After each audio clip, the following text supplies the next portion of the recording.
Hi friends, ಎಲ್ಲರಿಗೂ ನಮಸ್ಕಾರ. Welcome to Supriya Pakashale. ಇವತ್ತು ನಾನು ವೆರೈಟಿ ಆಗಿರುವಂತಹ ಕ್ಯಾರೆಟ್ ರೈಸ್ನ ತುಂಬ ಸಿಂಪಲ್ಲಾಗಿ ಮನೆಯಲ್ಲಿರುವ ಸಾಮಗ್ರಿಗಳಿಂದನೇ ಯಾವ ಥರ ಮಾಡೋದು ಏನು ಅನ್ನೋದನ್ನು ಇವತ್ತಿನ ವಿಡಿಯೋದಲ್ಲಿ ನಿಮಗೆ ತಿಳಿಸ್ಕೊಡ್ತಾ ಇದ್ದೀನಿ.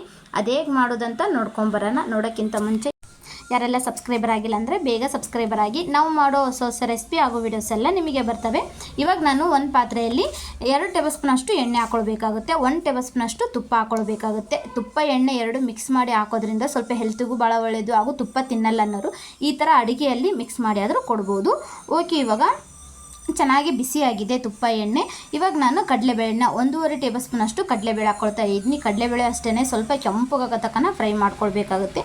ಇದಕ್ಕೆ ನಾನು ಉದ್ದಿನಬೇಳೆನ ಸಹ ಹಾಕ್ಕೊಳ್ತಾ ಇದ್ದೀನಿ. ಉದ್ದಿನಬೇಳೆ ಕಡಲೆಬೇಳೆ ಕೆಂಪುಗಾಗೋ ತನಕ ಫ್ರೈ ಮಾಡ್ಕೊಳ್ಬೇಕು. ಇವಾಗ ನಾನು ಜೀರಿಗೆ ಸಾಸಿವೆ ಹಾಕ್ಕೊಳ್ತಾ ಇದ್ದೀನಿ. ನೋಡ್ತಾ ಇದ್ರಲ್ಲ, ಜೀರಿಗೆ ಸಾಸಿವೆ ಸ್ವಲ್ಪ ಚಟಪಟ ಅನ್ನೋ ತನಕ ಫ್ರೈ ಮಾಡ್ಕೊಳ್ಬೇಕಾಗುತ್ತೆ. ಇವಾಗೆ ಸ್ವಲ್ಪ ಉದ್ದಿನಬೇಳೆ ಹಾಕ್ಕೊಳ್ತಾ ಇದ್ದೀನಿ. 1 ಟೇಬಲ್ ಸ್ಪೂನ್ ಅಷ್ಟೇ ಉದ್ದಿನಬೇಳೆ ಹಾಕ್ಕೊಳ್ಬೇಕು. ಕಡಲೆಬೇಳೆ ನಾವು ಜಾಸ್ತಿ ಹಾಕಿರೋದ್ರಿಂದ ಉದ್ದಿನಬೇಳೆ ಸ್ವಲ್ಪ ಕಡಿಮೆ ಹಾಕ್ಕೊಳ್ಬೇಕಾಗುತ್ತೆ. 1 ಟೇಬಲ್ ಸ್ಪೂನ್ ಅಷ್ಟೇ ಆದರೆ ಸಾಕಾಗುತ್ತೆ. ಇವಾಗೆ ಸ್ವಲ್ಪ ಕರಿಬೇವು ಹಾಕ್ಕೊಳ್ತಾ ಇದ್ದೀನಿ. ಕರಿಬೇವು ಸಹ ಅಷ್ಟೇ ಚಟಪಟ ಅನ್ನೋ ತನಕ ಫ್ರೈ ಮಾಡ್ಕೊಳ್ಬೇಕು. ಸ್ವಲ್ಪ ಗ್ಯಾಸ್ನ ಲೋ ಫ್ಲೇಮ್ ಇಟ್ಕೊಳ್ಬೇಕು. ಯಾಕಪ್ಪ ಅಂತಂದರೆ ಅವೇನಾದರೂ ಸೀದೋದ್ರಪ್ಪ ಅಂತಂದರೆ ಚೆನ್ನಾಗಿ ಅನ್ಸೋದೇ ಇಲ್ಲ ಕ್ಯಾರೆಟ್ ಚಿತ್ರಾನ್ನ. ಸಣ್ಣದಾಗಿ ಹೆಚ್ಚಿಟ್ಕೊಂಡಿರೋಂಥ ಈರುಳ್ಳಿ ಹಾಕ್ಕೊಳ್ತಾ ಇದ್ದೀನಿ.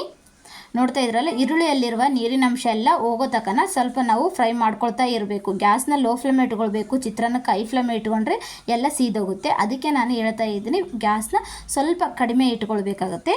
ಓಕೆ, ಇವಾಗ ಸ್ವಲ್ಪ ಚೆನ್ನಾಗಿ ಫ್ರೈ ಮಾಡ್ಕೊಳ್ಬೇಕು ಈರುಳ್ಳಿನ. ಅದರಲ್ಲಿರುವ ನೀರಿನ ಅಂಶ ಎಲ್ಲ ಹೋಗ್ತವೆ ಅನ್ನೋಕ್ಕೋಸ್ಕರ ಸ್ವಲ್ಪ ಭಾಳ ಹೊತ್ತು ಫ್ರೈ ಮಾಡ್ಕೊಳ್ಬೇಕಾಗುತ್ತೆ. ಓಕೆ, ಇವಾಗ ಚೆನ್ನಾಗಿ ಫ್ರೈ ಮಾಡ್ಕೊಂಡಿದ್ದೀನಿ. ಸಣ್ಣದಾಗಿ ಹೆಚ್ಚಿಟ್ಕೊಂಡಿರೋಂಥ ಕ್ಯಾರೆಟ್ನ ಸಹ ಇದಕ್ಕೆ ಮಿಕ್ಸ್ ಮಾಡ್ಕೊಳ್ಬೇಕಾಗುತ್ತೆ. ಕ್ಯಾರೆಟ್ ಹಾಕೋದ್ರಿಂದ ಮಕ್ಕಳಿಗೂ ಸಹ ಹೆಲ್ತಿಗೂ ಒಳ್ಳೆಯದು, ಹಾಗೂ ಕಣ್ಣಿಗೂ ಸಹ ಒಳ್ಳೆಯದು. ಮಕ್ಕಳು ಕ್ಯಾರೆಟ್ ತಿನ್ನಲ್ಲ ಅಂತನ್ನೋರು ಈ ಥರ ರೈಸಲ್ಲಾಗಿರ್ಬೋದು, ಚಪಾತಿಯಲ್ಲಾಗಿರ್ಬೋದು, ಹಾಗೂ ಪಲ್ಯ ಮಾಡಿ ಸಹ ಕೊಡ್ಬೋದು. ನಿಮ್ಗೆ ಯಾವ ಥರ ಅನಿಸುತ್ತೋ ಮಕ್ಕಳಿಗೆ ಆ ಥರನೇ ಯಾವ ಥರ ನೀವು ಯೋಚನೆ ಮಾಡಿ ಆದರೂ ಸಹ ಮಕ್ಕಳಿಗೆ ತಿನ್ನಿಸ್ಬೇಕಾಗುತ್ತೆ. ಓಕೆ, ಇವಾಗ ಈ ಥರ ನೀಟಾಗಿ ಬಣ್ಣ ಬದಲಾಗೋ ತನಕ ಫ್ರೈ ಮಾಡ್ಕೊಂಡಿದ್ದೀನಿ. ಇವಾಗ ಸಣ್ಣದಾಗಿ ಹೆಚ್ಚಿಟ್ಕೊಂಡಿರೋಂಥ ಕ್ಯಾರೆಟ್ನ ಹಾಕ್ಕೊಳ್ತಾ ಇದ್ದೀನಿ. ಕ್ಯಾರೆಟ್ನು ಸಹ ಅಷ್ಟೇ ಒಂದು 10 ನಿಮಿಷ ಫ್ರೈ ಮಾಡ್ಕೊಳ್ಬೇಕಾಗುತ್ತೆ. ಯಾಕಪ್ಪ ಅಂತಂದರೆ ಕ್ಯಾರೆಟ್ ಸ್ವಲ್ಪ ಗಟ್ಟಿ ಇರ್ತಾವಲ್ವ, ಅದಕ್ಕೆ 10 ನಿಮಿಷ ಕ್ಯಾರೆಟ್ನ ಫ್ರೈ ಮಾಡ್ಕೊಳ್ಬೇಕಾಗುತ್ತೆ. ಓಕೆ, ನೋಡ್ತಾ ಇದ್ರಲ್ಲ, 10 ನಿಮಿಷ ಕ್ಯಾರೆಟ್ನ ಫ್ರೈ ಮಾಡ್ಕೊಳ್ತಾ ಇದ್ದೀನಿ. ಇದಕ್ಕೆ ನಾನು ಸ್ವಲ್ಪ ರುಚಿಗೆ ತಕ್ಕಷ್ಟು ಉಪ್ಪು ಹಾಗೂ ಹಸಿಮೆಣಸಿನ್ಕಾಯಿನ ಆ್ಯಡ್ ಮಾಡ್ಕೊಳ್ತಾ ಇದ್ದೀನಿ. ಹಾಗೂ ಶುಂಠಿ ಬೆಳ್ಳುಳ್ಳಿ ಪೇಸ್ಟ್ನ ಸಹ ಆ್ಯಡ್ ಮಾಡ್ಕೊಳ್ತಾ ಇದ್ದೀನಿ. ಇವತ್ತಿನ ರೆಸಿಪಿ ನಿಮಗೆ ಇಷ್ಟ ಆಗುತ್ತೆ ಅಂತ ಅಂದ್ಕೊಳ್ತಾ ಇದ್ದೀನಿ. ಇಷ್ಟ ಆದರೂ ಲೈಕ್ ಆ್ಯಂಡ್ ಶೇರ್ ಮಾಡಿ. ಇದಕ್ಕೆ ಸ್ವಲ್ಪ ಎಣ್ಣೆ ಕಡಿಮೆ ಅನಿಸುತ್ತಪ್ಪ ಅಂತಂದರೆ ನೀವು ಮೇಲ್ಗಡೆ ಎಣ್ಣೆ ಹಾಕ್ಕೊಳ್ಬೋದು. ನಾನು ಸಹ ಅಷ್ಟೇ ಸ್ವಲ್ಪ ಎಣ್ಣೆ ಕಡಿಮೆ ಅನಿಸಿತ್ತು, ಮೇಲ್ಗಡೆ ಎಣ್ಣೆ ಹಾಕ್ಕೊಂಡು ಹಾಗೂ ರುಚಿಗೆ ತಕ್ಕಷ್ಟು ಉಪ್ಪು ಹಾಕ್ಕೊಳ್ತಾ ಇದ್ದೀನಿ. ಇವತ್ತಿನ ವಿಡಿಯೋ ನಿಮಗೆ ಇಷ್ಟ ಆಯ್ತು ಅಂದರೆ ಪ್ಲೀಸ್ ಲೈಕ್ ಆ್ಯಂಡ್ ಶೇರ್ ಮಾಡಿ. ವಿಡಿಯೋನ ಪ್ಲೀಸ್ ಪೂರ್ತಿಯಾಗಿ ನೋಡಿ. ಹಾಗಾದರೆ ನಿಮಗೆ ನಾವು ಏನು ಮಾಡಿದ್ವಿ ಅಡುಗೆ ಅನ್ನೋದನ್ನು ನಿಮಗೆ ಪೂರ್ತಿಯಾಗಿ ಅರ್ಥ ಆಗುತ್ತೆ. ಓಕೆ, ಇವಾಗ ಈ ಥರ ಚೆನ್ನಾಗಿ ಫ್ರೈ ಮಾಡ್ಕೊಳ್ಬೇಕು. ನಾವು ಉಪ್ಪು ಹಾಕೋದ್ರಿಂದ ಬೇಗ ಫ್ರೈ ಆಗುತ್ತೆ ಅನ್ನೋಗೋಸ್ಕರ ಉಪ್ಪನ್ನ ಫಸ್ಟಿಗೆ ಹಾಕ್ಕೊಂಡಿದ್ದೀನಿ. ಇವಾಗ ನಾನು ಹಸಿಮೆಣಸಿನ್ಕಾಯಿ ಸಹ ಹಾಕ್ಕೊಳ್ತಾ ಇದ್ದೀನಿ. ಹಸಿಮೆಣಸಿನ್ಕಾಯಿ ಹಾಕಿದ್ಮೇಲೆ ಈ ಥರ ಹಸಿಮೆಣಸಿನ್ಕಾಯಿ ಅಷ್ಟೇ ಸ್ವಲ್ಪ ಫ್ರೈ ಆಗಬೇಕು. ಫ್ರೈ ಆಗೋ ತನಕ ಈ ಥರ ಕಲಿಸ್ತಾನೆ ಇರಬೇಕು. ಓಕೆ, ನೋಡ್ತಾ ಇದ್ರಲ್ಲ, ಚೆನ್ನಾಗಿ ಎಲ್ಲದನ್ನು ಸಹ ಫ್ರೈ ಆಗಿದೆ. ಇವಾಗ ನಾನು ಲಾಸ್ಟಿಗೆ ಶುಂಠಿ ಬೆಳ್ಳುಳ್ಳಿ ಪೇಸ್ಟ್ನ ಆ್ಯಡ್ ಮಾಡ್ಕೊಳ್ತಾ ಇದ್ದೀನಿ. ಮೇನ್ ಪಾಯಿಂಟ್ ಏನಪ್ಪ ಅಂತಂದರೆ ಇದಕ್ಕೆ ಶುಂಠಿ ಬೆಳ್ಳುಳ್ಳಿ ಪೇಸ್ಟೇ ಮೇನ್ ಪಾಯಿಂಟು. ಶುಂಠಿ ಬೆಳ್ಳುಳ್ಳಿ ಪೇಸ್ಟ್ ಹಾಕೋದ್ರಿಂದ ಸ್ವಲ್ಪ ಚೆನ್ನಾಗಿ ಕಾಣುತ್ತೆ, ಘಮ ಘಮ ಅನ್ನೋ ಸುವಾಸನೆ ಬರುತ್ತೆ ಅನ್ನೋಕ್ಕೋಸ್ಕರ ಶುಂಠಿ ಬೆಳ್ಳುಳ್ಳಿ ಪೇಸ್ಟ್ನ ಆ್ಯಡ್ ಮಾಡ್ಕೊಳ್ತಾ ಇದ್ದೀನಿ. ಚಿತ್ರಾನ್ನಕ್ಕೆ ಮೇನಪ್ಪ ಅಂತಂದರೆ ಶುಂಠಿ ಬೆಳ್ಳುಳ್ಳಿ ಪೇಸ್ಟೇ ಮೇನು. ಒಂದು 10 ನಿಮಿಷ ಈ ಥರ ಫ್ರೈ ಮಾಡ್ಕೊಳ್ಬೇಕಾಗುತ್ತೆ. ನೀವು ಇದಕ್ಕೆ ಅರ್ಶಿನ ಪುಡಿ ಆ್ಯಡ್ ಮಾಡ್ಕೊಳ್ಳೋ ಆಗಿಲ್ಲ. ಕ್ಯಾರೆಟ್ ರೈಸ್ ಅಂತಂದರೆ ಇದೇ ಥರನೇ ಇರಬೇಕು. ಓಕೆ, ಇವಾಗ ನಾನು ಅರ್ಶಿನ ಪುಡಿ ಆ್ಯಡ್ ಮಾಡ್ಕೊಳ್ತಾ ಇಲ್ಲ ಇದಕ್ಕೆ. ಓಕೆ, ನೋಡ್ತಾ ಇದ್ರಲ್ವ ಆಗಿದೆ ಚಿತ್ರಾನ್ನ ಅನ್ನೋದನ್ನು. ಕ್ಯಾರೆಟ್ ರೈಸ್ ಎಷ್ಟು ಚೆನ್ನಾಗಾಗಿದೆ ನೋಡಿ. ಇವಾಗ ರೆಡಿ ಆಯಿತು, ಹುಳಿ ರೆಡಿ ಆಯಿತು. ಇವಾಗ ನಾನು ಇದಕ್ಕೆ ರೈಸ್ನ ಒಂದು ಸೈಡಲ್ಲಿ ಮಾಡಿಟ್ಕೊಂಡಿದ್ದೀನಿ. ಇವಾಗ ರೈಸ್ನ ಆ್ಯಡ್ ಮಾಡ್ಕೊಳ್ತಾ ಇದ್ದೀನಿ. ಓಕೆ, ನೋಡ್ತಾ ಇದ್ರಲ್ಲ, ಇವಾಗ ರೈಸ್ನ ಹಾಕ್ಕೊಳ್ತಾ ಇದ್ದೀನಿ.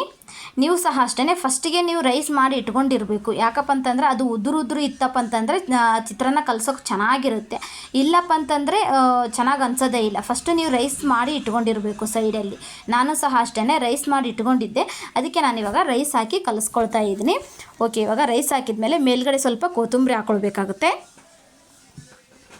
ನೋಡ್ತಾ ಇದ್ರಲ್ಲ, ಮೇಲ್ಗಡೆ ಕೊತ್ತಂಬರಿ ಹಾಕ್ಕೊಂಡ್ಮೇಲೆ ಸ್ವಲ್ಪ ಒಂದು 5 ನಿಮಿಷ ಈ ಥರ ಒಂದು ಸ್ಪೂನ್ ತೊಗೊಂಡು ಚೆನ್ನಾಗಿ ಕಲಿಸ್ಕೊಳ್ಬೇಕು. ಆಮೇಲೆ ನಾನು ಇವಾಗ ನಿಂಬೆಹಣ್ಣು ಹಿಂಡ್ಕೊಳ್ತಾ ಇದ್ದೀನಿ. ಅರ್ಧ ಹೋಳಷ್ಟು ನಿಂಬೆಹಣ್ಣು ಹಿಂಡ್ಕೊಳ್ಬೇಕಾಗುತ್ತೆ. ಇದಕ್ಕೆ ಮೇನ್ ಪಾಯಿಂಟ್ ಅಪ್ಪ ಅಂತಂದರೆ ನಿಂಬೆಹಣ್ಣು. ಟೊಮೆಟೊ ಹಾಕೋ ಆಗಿಲ್ಲ, ಮೇಲ್ಗಡೆ ನಿಂಬೆಹಣ್ಣೆ ಹಿಂಡ್ಕೊಳ್ಬೇಕಾಗುತ್ತೆ. ಈ ಥರ ಅರ್ಧ ಹೋಳಷ್ಟು ನಿಂಬೆಹಣ್ಣು ಹಿಂಡ್ಕೊಳ್ತಾ ಇದ್ದೀನಿ. ಓಕೆ, ನೋಡ್ತಾ ಇದ್ರಲ್ಲ ಅರ್ಧ ಹೋಳಷ್ಟು ನಿಂಬೆಹಣ್ಣು ಹಿಂಡ್ಕೊಳ್ತಾ ಇದ್ದೀನಿ. ಹಿಂಡ್ಕೊಂಡ್ಮೇಲೆ ಈ ಥರ ಒಂದು ಸ್ವಲ್ಪ ಸ್ಪೂನ್ ತೊಗೊಂಡು ಚೆನ್ನಾಗಿ ಕಲಿಸ್ಕೊಳ್ಬೇಕು. ತಳಗ ಮೇಲೆ ಚೆನ್ನಾಗಿ ಕಲಿಸ್ಕೊಳ್ಬೇಕಾಗುತ್ತೆ. ಓಕೆ, ಇವಾಗ ನೋಡ್ತಾ ಇದ್ರಲ್ಲ ಈ ಥರ ಒಂದು ಸ್ವಲ್ಪ ಹುಳಿ ಎಲ್ಲ ಹತ್ತೋ ತಕ್ಕನ, ರೈಸ್ಗೆ ಹತ್ತೋ ತಕ್ಕನ, ಅನ್ನಕ್ಕೆ ಹತ್ತೋ ತಕ್ಕನ ಈ ಥರ ಮೇಲೆ ತಳಗ ಕಲಿಸ್ಕೊಳ್ಬೇಕಾಗುತ್ತೆ. ಓಕೆ, ಇವತ್ತಿನ ರೆಸಿಪಿ ನಿಮ್ಗೆ ಇಷ್ಟ ಆಗುತ್ತೆ ಅಂದ್ಕೊಳ್ತಾ ಇದ್ದೀನಿ. ಇಷ್ಟ ಆದರೆ ಲೈಕ್ ಮಾಡಿ, ಶೇರ್ ಮಾಡಿ, ಹಾಗೂ ಫ್ರೆಂಡ್ಸ್ಗೂ ಫ್ಯಾಮಿಲಿ ಮೆಂಬರ್ಸ್ಗೆ ಶೇರ್ ಮಾಡಿ. ಓಕೆ, ಇವಾಗ ನೋಡ್ತಾ ಇದ್ರಲ್ಲ ಇವಾಗ ಅಷ್ಟನ್ನು ಸಹ ನೀಟಾಗಿ ಕಲಿಸ್ಕೊಂಡಿದ್ದಾಯಿತು. ವೆರೈಟಿ ಆಗಿರುವಂಥ ಕ್ಯಾರೆಟ್ ಚಿತ್ರಾನ್ನ ರೆಡಿಯಾಗಿದೆ. ನೋಡಿ ಎಷ್ಟು ಚೆನ್ನಾಗಿ ಕಾಣ್ತಾ ಇದೆ ಚಿತ್ರಾನ್ನ ಅಂತ. ಇವಾಗ ಇದನ್ನು ನಾನು ಒಂದು ಪ್ಲೇಟಿಗೆ ಸರ್ವ್ ಮಾಡ್ತಾಯಿದ್ದೀನಿ.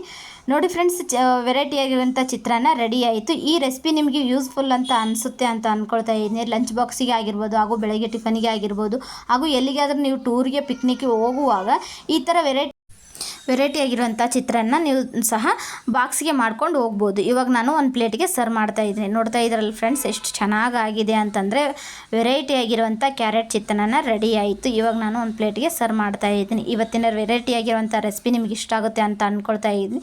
ಇಷ್ಟ ಆದರೂ ಲೈಕ್ ಮಾಡಿ, ಶೇರ್ ಮಾಡಿ, ಹಾಗೂ ಫ್ರೆಂಡ್ಸ್ಗೂ ಫ್ಯಾಮಿಲಿ ಮೆಂಬರ್ಸ್ಗೆ ಶೇರ್ ಮಾಡಿ ಅಂತ ಕೇಳುತ್ತಾ ಮುಂದಿನ ಹೊಸ ರೆಸಿಪಿಯೊಂದಿಗೆ ಮತ್ತೆ ಬರ್ತೀನಿ. ಇವತ್ತಿನ ರೆಸಿಪಿ ನಿಮ್ಗೆ ಇಷ್ಟ ಆಗುತ್ತೆ ಅಂತ ಅಂದ್ಕೊಳ್ತಾ ಇದ್ದೀನಿ. ಇಷ್ಟ ಆದರೂ ಲೈಕ್ ಆ್ಯಂಡ್ ಶೇರ್ ಮಾಡಿ. ಇನ್ನೂ ಸಬ್ಸ್ಕ್ರೈಬರ್ ಆಗಿಲ್ಲ ಅಂತಂದರೆ ಬೇಗ ಸಬ್ಸ್ಕ್ರೈಬರ್ ಆಗಿ. ಓಕೆ ಫ್ರೆಂಡ್ಸ್, ಬಾಯ್ ಬಾಯ್.